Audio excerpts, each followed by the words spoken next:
So, we're on our way home, and by the way, so is Uncle Schwamp.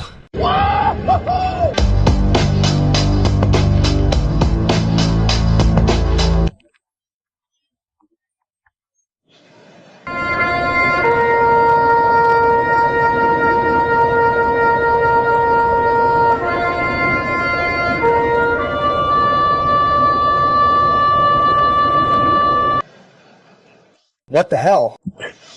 What the hell happened?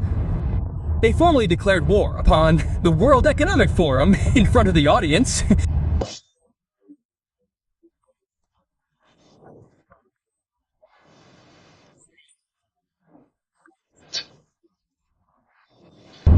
Furthermore, I'll now demonstrate why it's positive that this Klaus Schwab organization will shortly be a bygone era.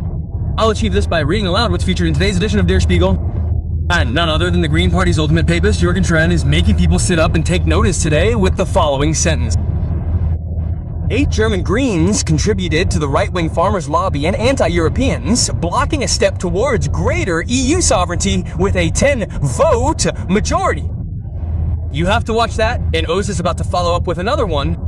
The people who've been making sure for 20 years that the Mercury Agreement doesn't come to fruition. Trump's administration is making it very clear here. Of course, you first have to make sure that your country is doing better, that your workers in that country are doing better, and that you are on good terms with your friends as allies and as trading partners. We can now finally decide if the BRICS nations are genuine friends, including Brazil, of course. That should be questioned.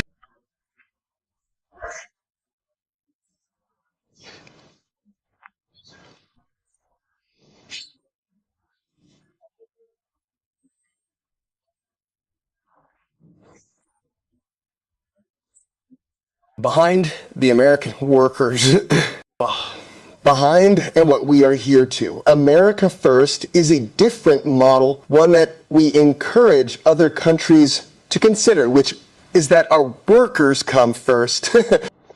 We can have policies that impact our workers. Sovereignty is your borders. You're entitled to have borders. You shouldn't off your medicine. You shouldn't.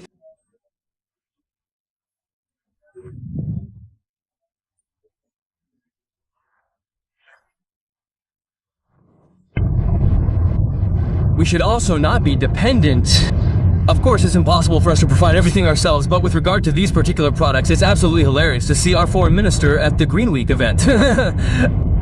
He's spending his time wandering around the Ukrainian stand, and then he seriously states that Ukraine is solely responsible for ensuring Europe's food security. It leaves me constantly feeling like I'm the only rational person in a room full of people who have lost their minds. Yes. Welcome to the Green Week. I'm now at the Ukraine stand.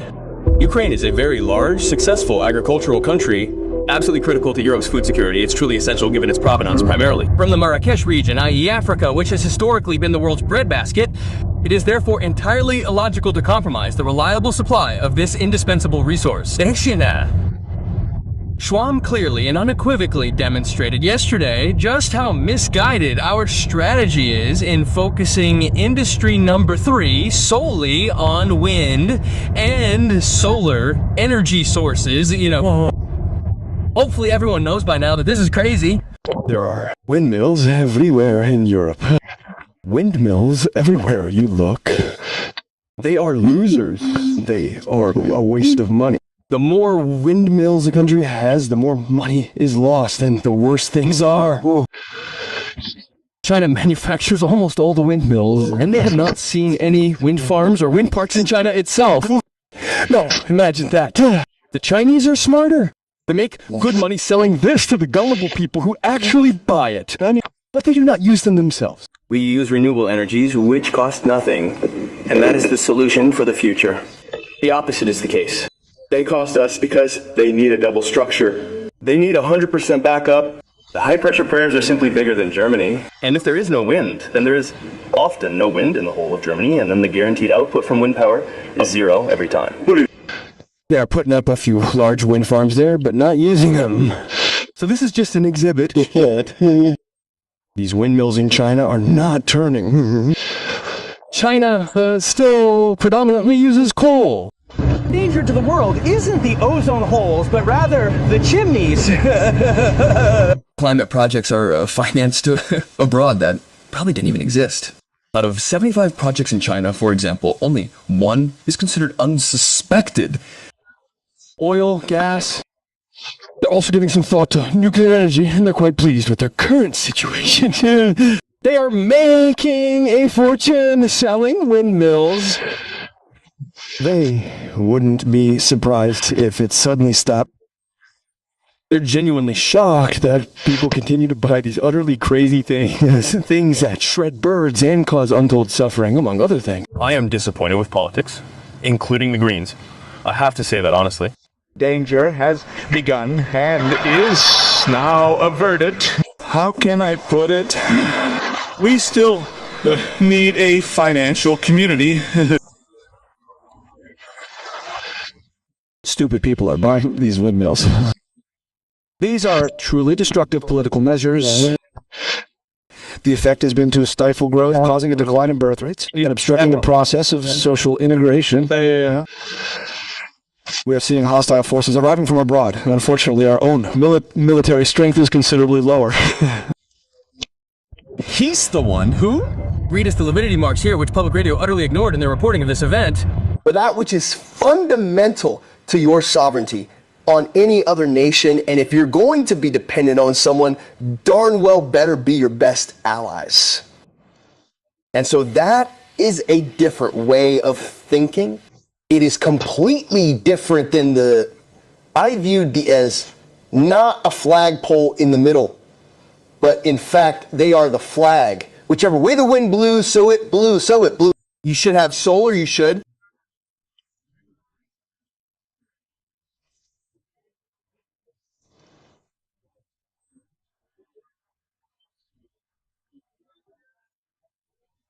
And that is exactly the point. The cart has been put before the horse the whole time. Well, if we could save that, great, but it won't be possible in the next 10 or 20 years, and that doesn't explain the whole thing. On top of the migration crisis, the fact that you lack sovereignty over your borders is simply insane. What's going on here is unbelievable. The migration crisis is out of control. That's what they say, and that's why they're afraid of losing us as partners. They openly admit that. That's completely clear. When I really read about it, and here you really have to ask yourself what kind of madhouse we are. The figures published today show that even in the model state of Bavaria, 275 school classes are made up of students who are not native German speakers. In 1,209 classes, the migration rate is 100%. So who is supposed to integrate whom now?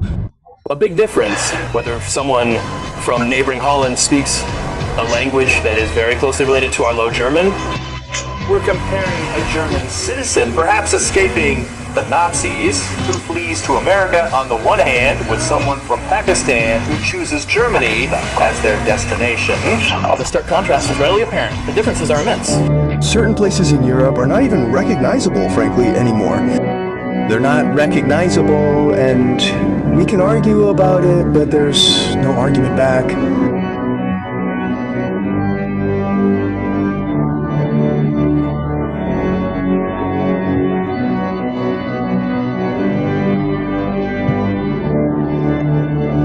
It's gotten completely out of hand, and if you're out there as a police officer today, you can only do things wrong. How would you act in this case here? I haven't changed much in appearance in 20 years. That's the problem. We've stayed young. Our love of music hasn't changed.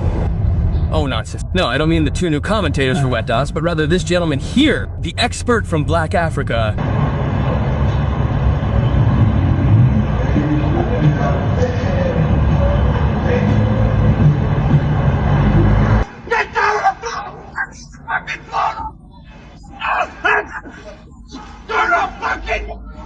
No matter what you do here as a police officer, you're doing it 100% wrong.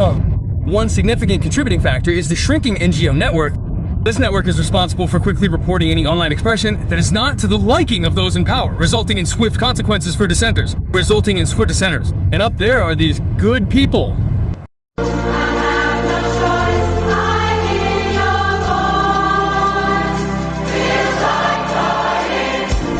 However, it's also worth considering how you, as a police officer, would respond to such a situation. A specialist from the Islamic world unexpectedly uttering this phrase aboard a plane. Thankfully!